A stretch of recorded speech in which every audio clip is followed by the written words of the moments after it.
Hello friends, আসসালামু আলাইকুম। কেমন আছেন আপনারা সবাই? আশা করি ভালো আছেন। আলহামদুলিল্লাহ আমরাও আছি মোটামুটি। ওয়েদার তো খুব একটা ভালো নেই। তার জন্য আমাদের বাড়ির প্রায় সবার শরীর খারাপ। অনেক দিনের অপেক্ষায় ছিলাম কবে আসবে আমার মেয়েটা। ফাইনালি এসেছে কিন্তু ওর শরীর খারাপ। তবুও সে ওর ভাইয়ের সঙ্গেও খেলায় মেতে আছে। ওর ভাইকেও খুব কেয়ার করে। দুজন একদমই কান্নাকাটি করে না একসঙ্গে থাকলে।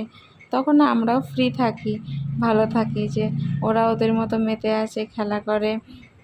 দুজন মাঝে মাঝে এত ফানি ফানি কাণ্ড করে যে এত হাসি পায় আমাদের। আপনারাও যেন হাসতে পারেন সেই জন্য ভিডিও করে নিয়ে আসা আপনাদের সামনে। আমরা যদি কেউ না থাকি তাহলে ওর ভাইয়ের কোলেও বসতে যাই। আবার যখন দেখে ফেলি তখন কিন্তু সরে যায়, জানে যে বকবে। দুটোই কিছু বোঝে না, তবু যেন কত কী বোঝে। একসঙ্গে ওরা কত কী কথা বলে, ওদের ভাষা তো কিছুই বুঝি না, কিন্তু ওরা অনেক কথা বলে।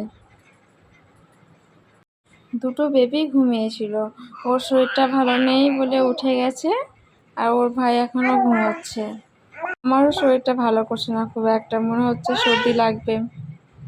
গলার আওয়াজটাও কেমন যেন ভারী হয়ে আসছে। ও আগে নিজে না খেয়ে ওর ভাইকে আগে দেয়, আর ওর বড় দাদা ওকে ঠকিয়েছে খালি চকলেটের খাপ দিয়ে, আর এটা দিয়ে ওর ভাইকে ও আবার দিচ্ছিল। দেখুন বাচ্চাদের শরীর খারাপ, তবুও কত ভালো। ওরা একদম কান্নাকাটি করছে না, চুপচাপ ভাইয়ের সাথে খেলা করছে। আমাদের শরীরই ভালো না থাকলে যেন আমরা খিটমিটে হয়ে যাই বাচ্চাদের বকা দিই, তাই না? বাচ্চারা সব কিছুতেই ঠিক থাকে, শুধু ওদেরকে খাওয়াতে গেলেই ঝামেলা শুরু হয়ে যায়। একদম খেতে চায় না।